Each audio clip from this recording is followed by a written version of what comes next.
développement depuis 7 ans et plombé par des galères de production, Stalker était au même titre que Duke Nukem Forever, ce qu'on appelle un vaporware, à savoir un jeu qui joue l'Arlésienne depuis des plombes. Finalement débarqué dans les bacs il y a quelques semaines, ce FPS est une belle surprise, même si son ambition originelle n'a plus aujourd'hui le même impact.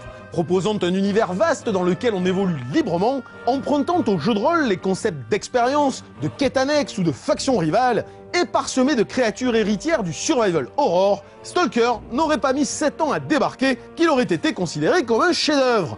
Mais aujourd'hui, sa qualité graphique comme ses mécanismes de jeu sont quelque peu à la traîne.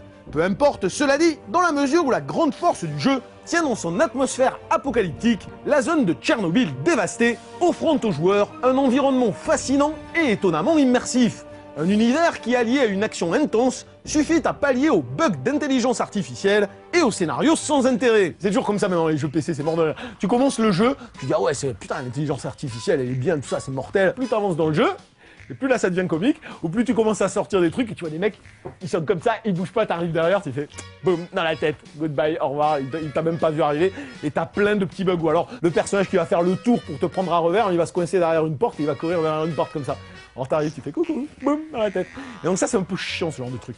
Mais ça c'est devenu récurrent dans le monde du PC. Et bon. Ce qui m'a le plus emmerdé, c'est le concept en fait. C'est que tu t'appelles Stalker Shadow of Tchernobyl et t'exploites pas ce que ça signifie réellement Tchernobyl. Ne serait-ce qu'en termes politiques, ne serait-ce que... Le sous-entendre, tu vois, enfin je veux dire, c'est quand même un drame fondateur en Russie. Et là, c'est juste un élément de design. Voilà. Quel intérêt quoi dans ce cas-là, enfin moi tu vois... Voilà, moi j'aurais aimé Tchernobyl, qu'il y ait vraiment un truc par rapport à Tchernobyl, quelque chose d'un peu plus subversif. Et ça y est pas. Mais ça reste quand même un bon FPS, il n'y a pas photo là-dessus.